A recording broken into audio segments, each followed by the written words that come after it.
KPBS On Demand is supported by Splatero, helping homeowners pay off debt by offering streamlined access to your home's equity with no additional monthly payments or new debt. Splatero provides a lump sum of payment in exchange for a share of your home's future value. Pre-qualification is available at splatero.com.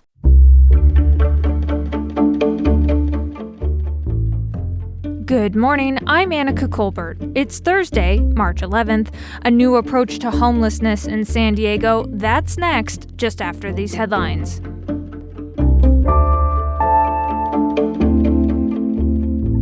Starting Monday, people ages 16 to 64 with underlying medical conditions will be able to get vaccines. Meanwhile, state officials say once 2 million vaccines have been distributed, they will shift the threshold for COVID-19 reopening tiers. Supervisor Nathan Fletcher says if we hit that 2 million mark next week, there's a high probability and likelihood that next Wednesday we will descend into that tier. We obviously have to wait and see what our numbers are next Tuesday. The less restrictive red tier would allow businesses to reopen for indoor operations at a limited capacity. More schools could reopen, and after April 1st, fans could be welcomed back to Petco Park for in-person Padres games.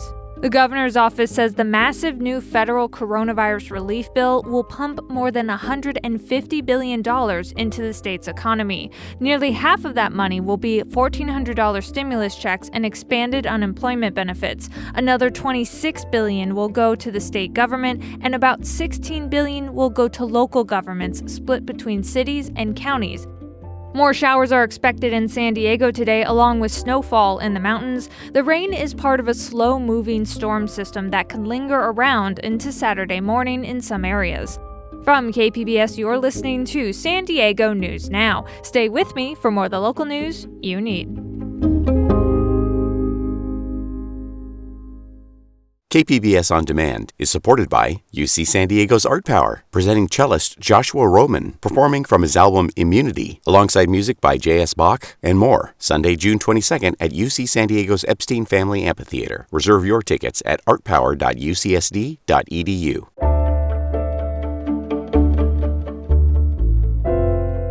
San Diego Mayor Todd Gloria announced a new coordinated effort to help the city's homeless. KPBS reporter Max Rivlin-Nadler tells us this begins with an approach that no longer centers on law enforcement. For years, San Diego has relied on different service providers to reach out to its homeless population, some focusing on veterans, others on youth, and others on seniors. Now, San Diego will move to coordinate all its efforts through the People Assisting the Homeless, or PATH program, sending out a coordinated team of caseworkers assigned to different neighborhoods to build rapport and trust with the homeless community, and empowered with the ability to connect the homeless with the help they need that day. With this new coordinated outreach program, we're acknowledging that we need to provide a whole toolbox of options to the people who interact with our homeless. The new PATH outreach teams, made possible by City Council funds allocated last summer, will send 12 outreach specialists into communities across the city to provide both help to those living on the street long-term and those newly experiencing a crisis. They will help them overcome the challenges, the unique challenges, whether it's drug or alcohol addiction, mental illness, physical health problems, or other legal entanglements. We call it person-centered, neighborhood-based, trauma-informed, housing-focused approach. The mayor says that it's not all just jargon. It's a substantial change in how the city has been dealing with a crisis that city-led programs have not been able to alleviate for over a decade. Instead of ticketing, enforcement, and homeless sweeps, Gloria says the city will now lead with a housing-first model that has worked in other cities across the world. That was KPBS's Max Rivlin-Nadler.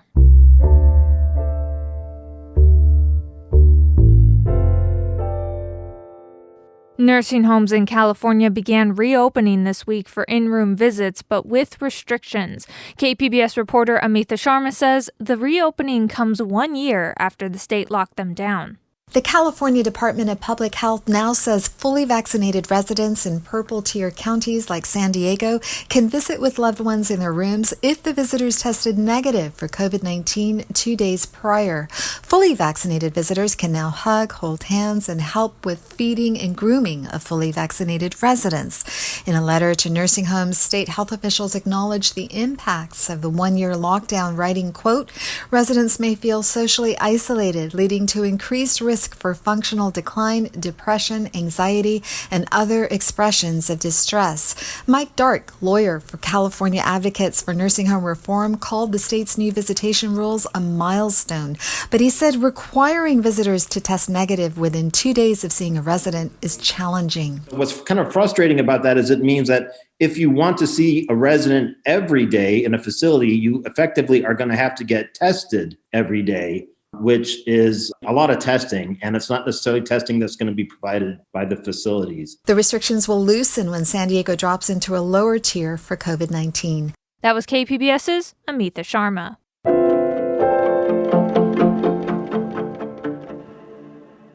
Some North County school districts are taking the state to court over the right to reopen schools on their own timeline. KPBS North County reporter Tanya Thorne has more. It's close to a year since many students have seen the inside of a classroom due to the pandemic. Scott Davison with the Carlsbad Parents Association says he began hearing from other parents that the school closures are taking a toll on the students. That their kids, were starting to break down, that, a lot of them that, we felt like they were just lonely or bored or quiet. We're really having, some serious, mental health issues, and we're acting out, and we're, engaging in self-harm. Now, some North County parents and school districts are taking legal action after the state said no to their reopening plans. They had plans, they had dates, they were ready to go, and then the state decided to step in for some arbitrary reason and shut everybody down. And so that's really then our lawsuit, was redirected at the state, and that's where it is right now. The lawsuit was filed by 6 North County districts: Carlsbad, San Diego, Poway, Oceanside, San Marcos, and Vista. It asked the judge to prevent the state from enforcing 2 things. A mandate of, 4 feet that, we understand the health regulations and the mitigation measures should all be put into place in a balance, and that in some cases, if you can't achieve 4 feet, you implement other mitigation measures. And then the second issue is this issue of, or this rule of stable groups, that, in a middle school and a high school, that somehow we're supposed to keep the students in one classroom all day long, which is just, completely impossible. The case was supposed to be heard Wednesday morning, but got delayed until Monday to give the state time to respond. Davison says that if the judge rules in their favor, some of the school districts involved could reopen the very next day. And that was KPBS North County reporter Tanya Thorne.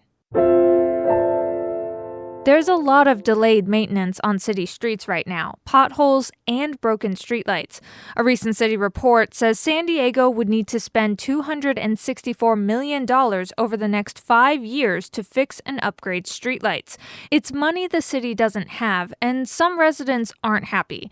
iNewsSource investigative reporter Mary Plummer has more. Sunset Cliffs is home to one of the best views in the county. Each evening, people flock to the coastline to watch the sun dip below the Pacific Ocean.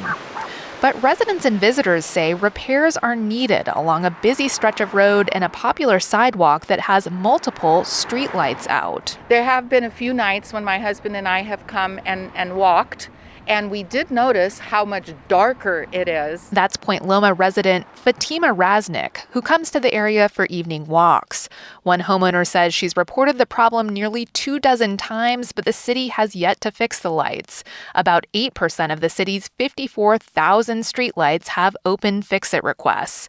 There's not an easy solution. The streetlights are aging and tough to fix, and expensive, says San Diego Council member Joe LaCava. This is just one element of the infrastructure picture in our city that really has some very daunting numbers. LaCava says even a tax or fee increase wouldn't cover the full cost. That was iNewsSource investigative reporter Mary Plummer. iNewsSource is an independently funded nonprofit partner of KPBS.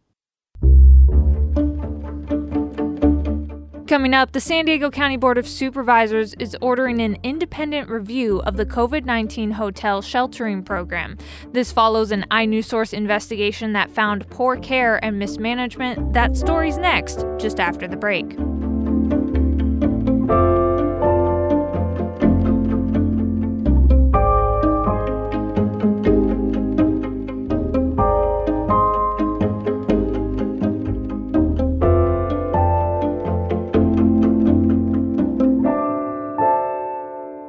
KPBS On Demand is supported by Markel Design and Remodeling, helping homeowners with their home remodeling needs. From ADUs to kitchen remodels, room additions, and custom homes, Markel Design and Remodeling can help homeowners design and build their dream homes. More at trustyourhometous.com.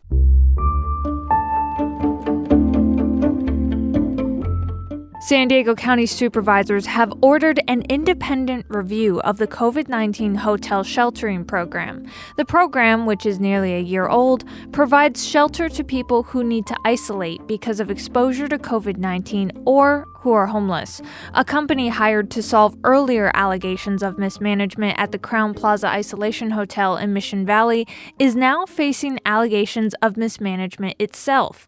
Reports of inadequate care, untrained staff, hostile security guards, and frequent police calls surfaced in an iNewsSource investigative report late last month. iNewsSource investigative reporter Cody Dulaney spoke with KPBS Midday Edition host Maureen Cavanaugh about the review. How many hotels are part of this program, and about how many people do they house? Yeah, the county won't say how many hotels are involved or where they are even, only that it has secured 640 rooms for the program. At the Crowne Plaza, there were close to 300 people staying there late last month. And these rooms are used for temporary housing for two kinds of people: those who have come in contact with the coronavirus and those who are at risk for developing severe illness if they do come in contact. And county health officials, they direct people to these rooms for isolation if they have nowhere else to go. So that could be first responders who need to isolate away from family members, or people who are going through immigration. But we're hearing the vast majority of people staying in these rooms are homeless people.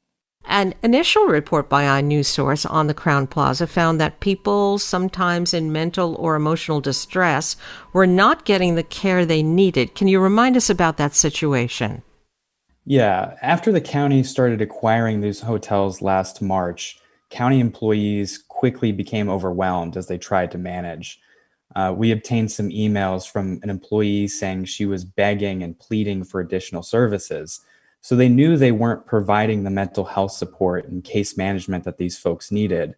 And a few weeks later, staff found a man had died in his room by suicide. 5 days had actually passed before his body was discovered. And staff members there had told us that there had been other suicide attempts there as well. So the county brought in a new management company. Tell us, what is Equus Workforce Solutions supposed to be doing, and how much is the county paying them? Yeah, Equus is responsible for providing guests with basic necessities, right? Such as 3 meals a day, laundry services, on-site security, and providing people with their medications. And it relies on several subcontractors to get that job done. The county's contract with Equus runs through the end of this year and will cost $30 million. Another company called Telecare is responsible for providing mental health services to the hotels. And the county changed an existing $13 million contract it had with that company to get that done. Now, in your most recent report, you spoke to a couple of people who have worked for Equus at the Crowne Plaza and a former resident of the hotel. What kind of conditions did they tell you about? Yeah, it's certainly a challenging situation to be in, regardless of who you talk to. For employees, they're doing what they can, but they know it's not enough. You know, they say guests weren't receiving medication on time. Toddlers were going days without appropriate food. And they flat out told us that they're not trained to deal with most of the situations that they encounter, you know, especially when it comes to mental health episodes. And for guests at the Crowne Plaza, it's not like they're there for vacation. They're staying there under a public health order because they've come in contact with the coronavirus. And they told us from the moment they arrived, there is absolutely no empathy or compassion. They're treated like a burden from staff and harassed by security guards. One man we interviewed for the story said an issue about his service dog escalated to a security guard attempting to hit him with a chair. So was the iNewsSource report the basis for this new county investigation into the hotel sheltering program? Yeah, I'm still waiting for confirmation on that, but here's what I can say. The county's order came 8 days after our reporting on the situation. And when board chair Nathan Fletcher called for the independent review, he said it was, quote, in response to some of the concerns around what we're doing on hotels, end quote. So when is the investigation supposed to begin? So county staff was directed to return back to the board with a report on this review within 90 days. So anytime between now and 90 days, we'll have a better understanding of what's going on. And Cody, what, if anything, is the long-term plan for these sheltering hotels? Are they supposed to continue being a housing resource for homeless people even after the pandemic?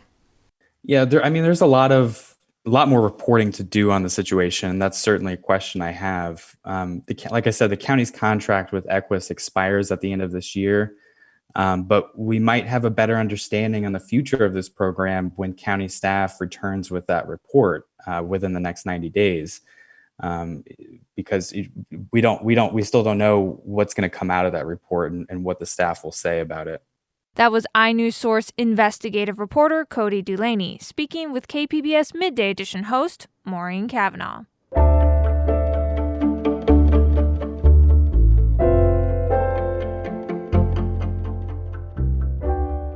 The San Diego Latino Film Festival kicks off tonight with 2 films on 2 screens at the South Bay Drive-In, but the majority of the films will be presented online. KPBS arts reporter Beth Accomando speaks with the exhibition manager Moises Esparza about programming the festival, and he shares his top picks. Moises, a year ago when I spoke to you, the festival was on its opening night and had to cancel because of COVID. Now it appears that the festival is kind of more at the tail end of the pandemic. So what has this experience been like for you as someone programming the festival? Canceling the festival on its launch date last year was a bit traumatic, to say the least, now in retrospect. And kind of in the chaos of putting a stop to everything, it was hard for me to contextualize just how emotionally deprived I felt from not being able to launch a physical edition of the film festival. We ended up launching a virtual edition in September, which was in a way a great trial run for this new edition of the festival, which is also mostly virtual.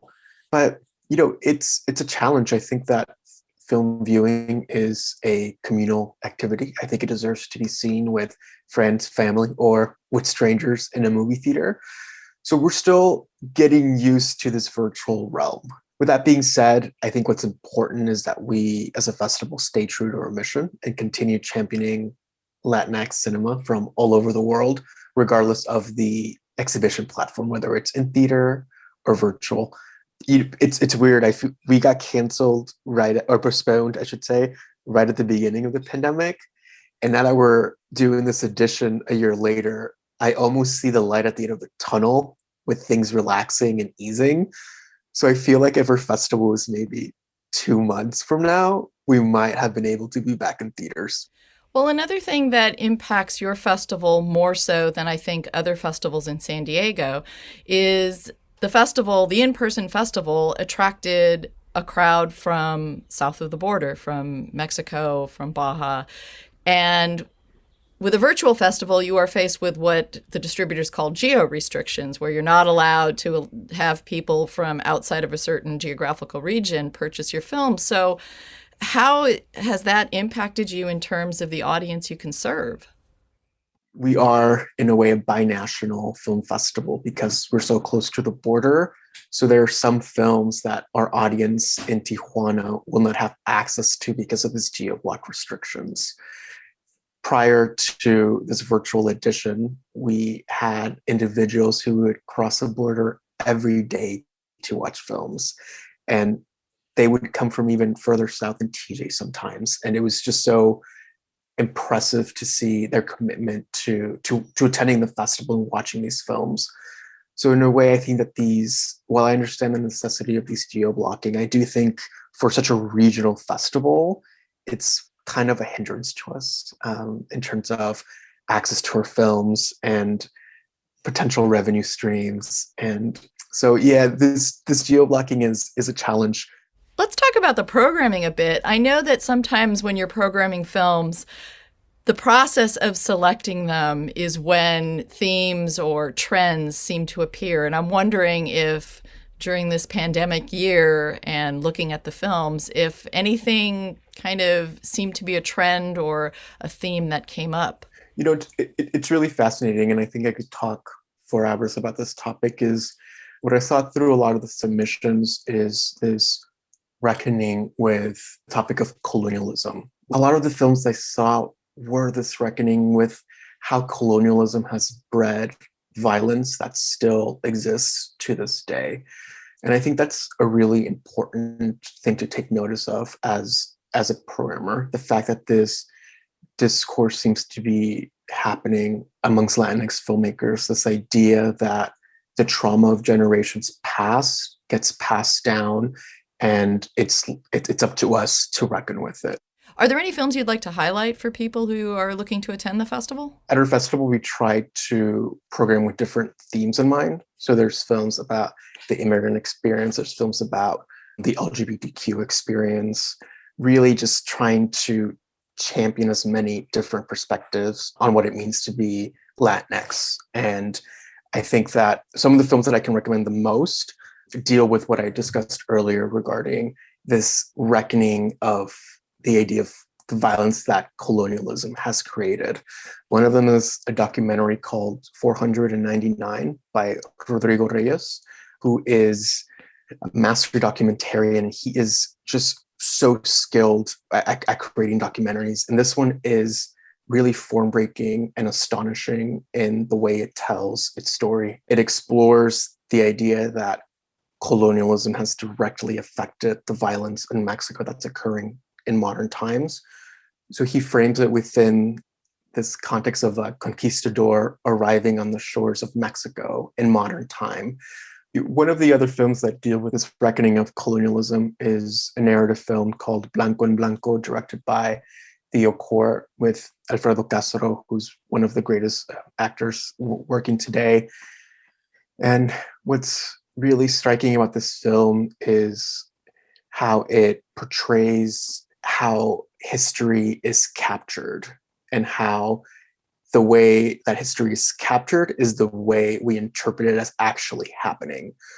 I would say, Beth, that Blanco en Blanco is one of the more provocative offerings the festival has to offer, but I encourage audience members to take a chance on it, because the reason to attend a festival in person or virtually is to watch films you would not typically watch, and to watch challenging films and subject matters that are sensitive. It's part of the festival experience to expand horizons, to become a more learned film goer. So Blanco en Blanco definitely gives audience members the opportunity to kind of embark on a truly film festival-esque journey, I would say. One of the things that's always key about your festival is discussions. So there will be a virtual discussion component to the festival again, correct? Absolutely. We are scheduling virtual Q&As for many of our films. They'll start immediately after the posted duration of the film. But if you're not able to watch it live, you can tune in afterwards. So they'll be available on our social media channels. But I encourage film goers to watch these live, because that's when you get to type out questions for the filmmakers. And we're trying to create a little bit of the festival in-person magic in this virtual space. But something that's awesome is that I've gotten to speak with more filmmakers than ever. It's amazing and awesome for me. So the discussions are my favorite part of the festival when we're in person. And now that I get to talk with filmmakers from all over the world, I mean, it's almost maybe like, as cheesy as it sounds, a dream come true for me. Well, I want to thank you very much for talking about the Latino Film Festival. And as always, I look forward to it. Thank you so much, Beth. That was KPBS arts reporter Beth Accomando speaking with Moises Esparza. The San Diego Latino Film Festival begins tonight and runs through March 21st, both online and at 2 outdoor venues. And that's it for the podcast today. Be sure to catch KPBS Midday Edition at noon on KPBS Radio, or check out the Midday Edition podcast. You can also watch KPBS Evening Edition at 5 o'clock on KPBS Television. And as always, you can find more San Diego news online at kpbs.org. I'm Annika Colbert. Thanks for listening, and have a great day.